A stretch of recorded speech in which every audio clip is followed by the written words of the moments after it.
Hello and welcome to Raisina 2025 Ideas Pod. We have a very special guest with us today, His Excellency Péter Szijjártó, Minister of Foreign Affairs and Trade, Hungary. And we are here to discuss European politics, how Europe is changing, the geopolitics surrounding transatlantic relationship, what it all means for Hungary, what it all means for Indo-Pacific, and perhaps what it means for Hungary-India ties. Excellency, if I can begin with the big picture question here, we see and talk about these days a lot about disruption. And disruption, of course, has been happening for a while. We know that conflicts have been raging across the world, particularly in Europe, where there was an expectation that conflicts would not come and geopolitics would not enter. We've seen a turnaround. And therefore, as you look at the world today, at particularly the European and European periphery, how do you assess the evolving geopolitical environment? Is it becoming worse, or are we seeing some sense of normalcy returning with all the talk of a peace process between Ukraine and Russia? Well, we have been living in the shadow and the neighborhood of the war in Ukraine for 3 years now. And we have been confronted with many challenges and consequences of this war. And on top of that, Europe, the European Union, has totally messed up its reaction and its policies towards this war. And the situation seemed a bit hopeless, to be honest. But with President Trump winning the elections in the United States, this hope for peace and normality to come back to international politics has returned. So now I see the situation hopeful, at least more hopeful than ever before if we put into consideration the last 3 years. The Western world has got a new leader, basically, a new leader who stands up for peace, who goes bravely and openly against the international liberal mainstream, a leader who goes clearly and bravely against the woke ideology, and a leader who brings back common sense, rationality, and mutual respect into international politics. On top of that, if you look at the policies of the Hungarian government for the last 15 years now, you see that basically we were Trump before Trump. Because we were always against illegal migration. We were always in favor of the families. We were always against the aggressive LGBT propaganda. And in the last 3 years, for the period of the war, we have been in favor of peace. So very similar to President Trump. That's why we were happy that he won the elections in the US. And I think that the patriotic political forces of the world can be happy now, seeing the outcomes of the first couple months of the second Trump presidency. But you would appreciate that there are a lot of countries in Europe who are also very concerned about the trajectory of transatlantic relationship in particular. And so how do you think Europe can generate a consensus within to tackle or to manage or to get some kind of an accommodation with Mr. Trump, who has some very dramatic ideas about the transatlantic relationship and about the future of, say, NATO? Where do you see that conversation going over the next few years? Look, the fact is that Brussels has been overruled by the international liberal mainstream for the last couple decades. And if you look back to the last 8 years, basically, liberal leaders of European countries made a competition among themselves. Who can say more nasty things on President Trump during his first term in office and during his 4 years not in office? And we all know that it's not only these European leaders who remember what they said on President Trump, but it's President Trump remembering on what they have said on him. And I think that causes this kind of paralyzed situation of the European Union currently. European Union is simply paralyzed.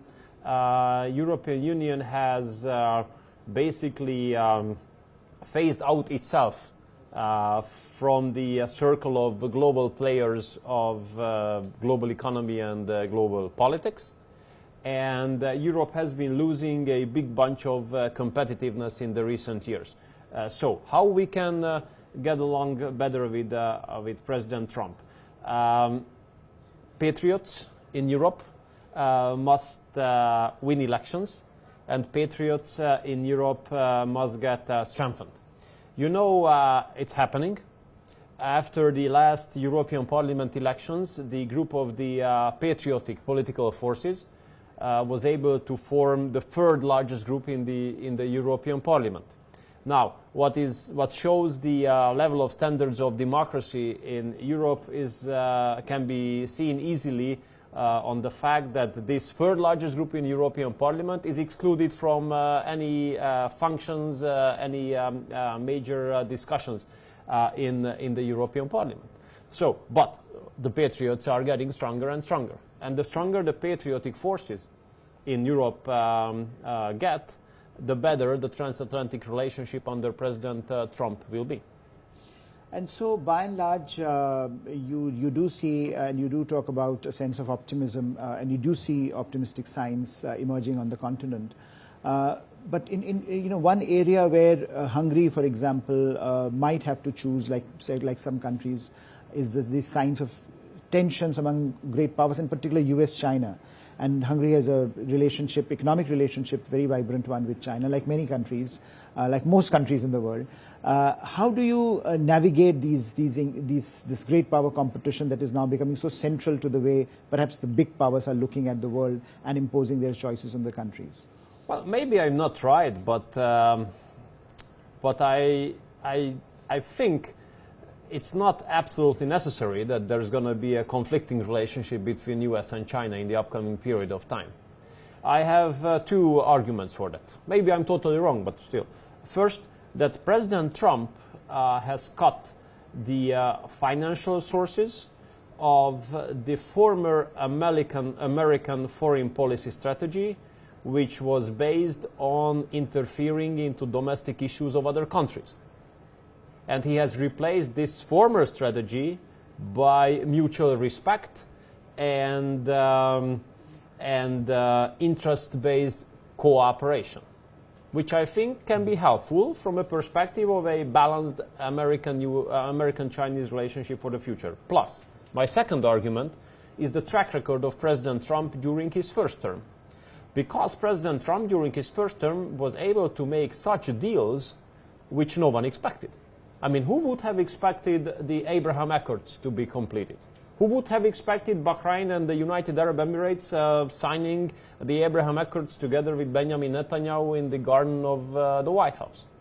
And similarly to that, President Trump was almost able to complete a trade deal between US and China at that time, you might remember, but then the term was over. COVID came and the term was over. So what I do believe is that there might be a chance for a balanced US-China relationship. I understand that they are pretty much interdependent when it comes to economy.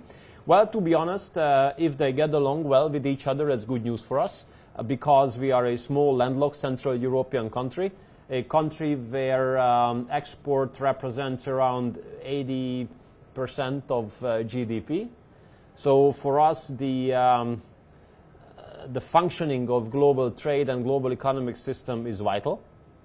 Therefore, any kind of trade war between big economic powers of the world is bad news for us. So therefore, we hope that US and China get along well in the future, putting into consideration that they are among the top investors in Hungary, number 2 and number 3. And they are the two most significant trading partners of ours outside of European Union. So it would be great if they could get along well. And so this brings us to this question of Russia and the kind of relationship that Europe as a whole conceives of with Russia. Do you think now that a peace process is underway and the peace talks are underway rather, what kind of a security architecture do you envision for Europe where fundamental interests of both sides are protected and respected? Because a lot of this contestation around Ukraine has been about that fundamental respect for each other's sensitivities. Well, first of all, if we speak about security architecture for the future in Europe, it is obvious that that can be constructed only through an engagement with Russia. Russia is a reality.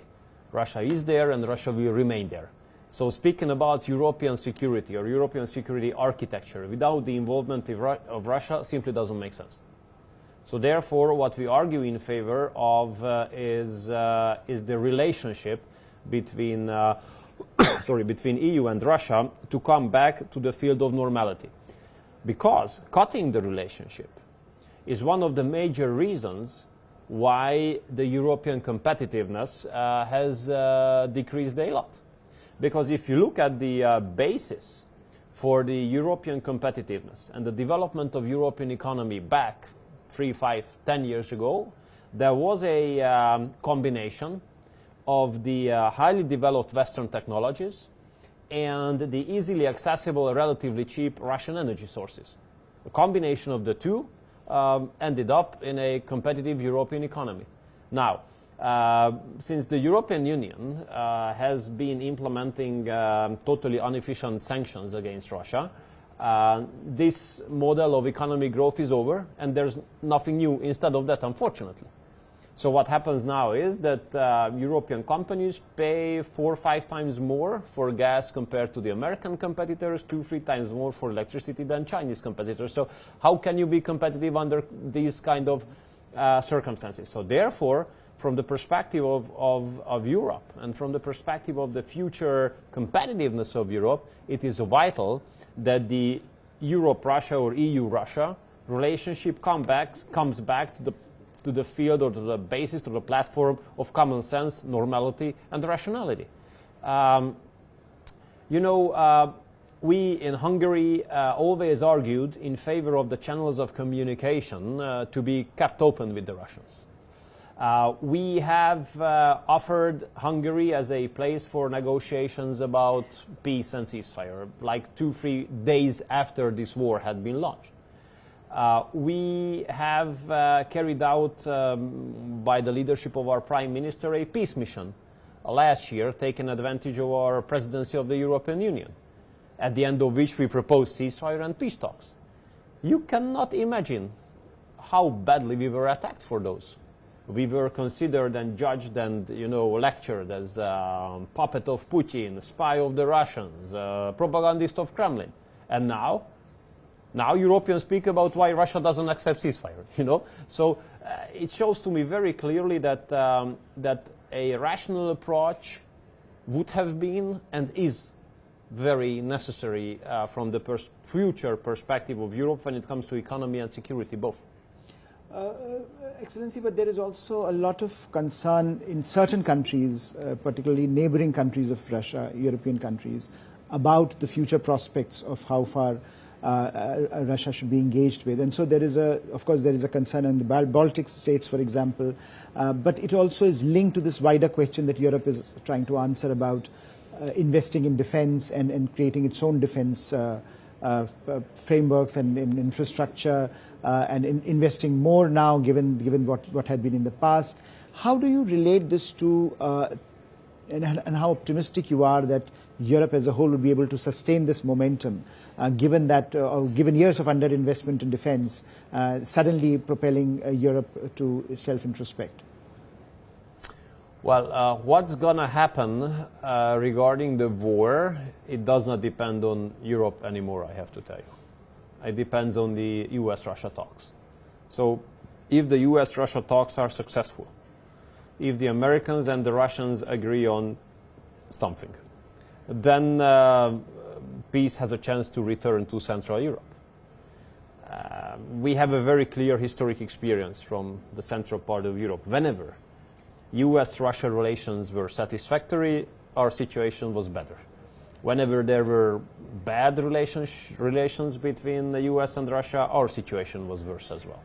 So we always pray for good US-Russia relations, because the better those relations are, the better our situation will definitely be. Very important that the major European leaders want this war to be continued, and they want peace talks to fail. I hope that the American will to make these talks successful will be stronger than the will of some European leaders to tackle the peace talks. And I do respect the feelings of other European countries, because I do respect their histories. And I know that history determines your feelings. And the countries which have been invaded by Soviet Union have different feelings compared to us, who have never been invaded by Soviet Union, invaded, quotation marks, just the communist regime. So it's different feeling. And we lost 4 decades of our lives. So I understand their feelings, but rationally, I would say Russia is not a threat to Europe. I don't see it in the future that Russia attacks any NATO member state. Why would Russia do so? I mean, NATO is much stronger than Russia. If Russia attacks a NATO member state, Article 5 is being activated, and then the outcome is obvious. Plus, I don't think it would be interest of anyone to provocate a third world war.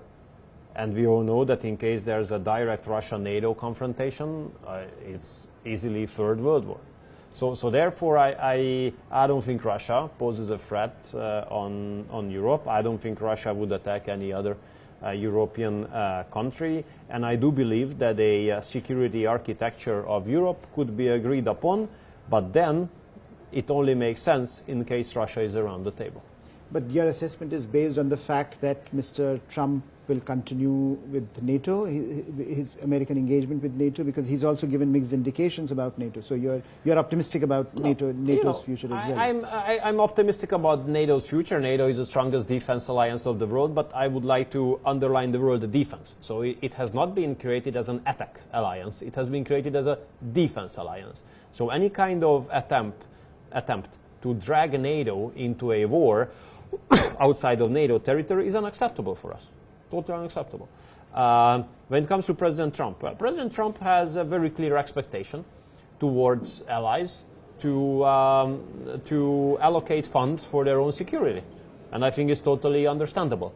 Look, it was more than 10 years ago that a mutual commitment was made in Wales, saying that all allies must spend 2% of their GDPs on defense. Now there's still 25%, a quarter, of the NATO member states who are not complying with this commitment. And these are not the small countries, but the big and strong ones, the Europeans, and Canada, I think, as well.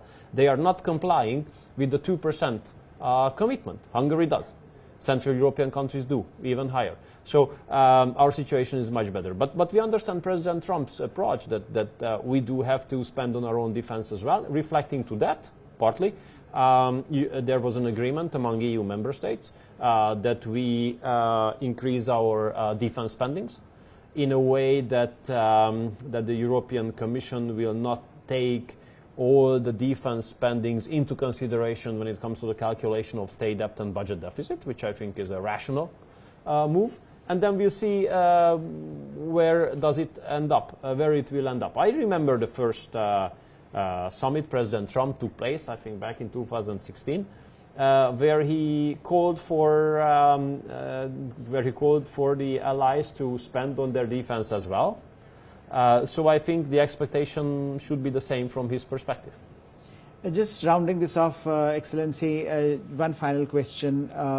This was all Europe. Now, if you come back to nearer home, to this part of the world, how does Hungary look at the transition happening here in the Indo-Pacific, and what are the foreign policy priorities for Hungary, both individually as well as part of the larger European landscape? Well, I have to tell you that we value our relationship with India pretty much because we understand the similarities among our leaders and among our governments. You have a clearly patriotic government. We do have a clearly patriotic government as well. You do consider national interest as number one. We do consider national interest as number one. You are a peace-loving country. We are a peace-loving country. You have stood up for peace during the war in Ukraine. So did we. So there are many similarities which we respect a lot, and these similarities have been taken advantage of when it comes to building a great practical relationship between the two countries, including records in trade, including launching new air connections, including hundreds of Indian students studying on Hungarian universities. So the Hungary-India relationship looks very, very promising. And of course, that determines a lot our Indo-Pacific relationship as well, to which we attach a great significance. And so far, we proved to be successful, I guess. Excellency, this was a fascinating conversation, hearing about Hungary and its priorities, particularly in Europe, but also the optimistic sense about the future that you have and that you bring to the table, and also your engagement with India. Thank you so much for joining us this morning. I really appreciate it. Thank you, you. sir.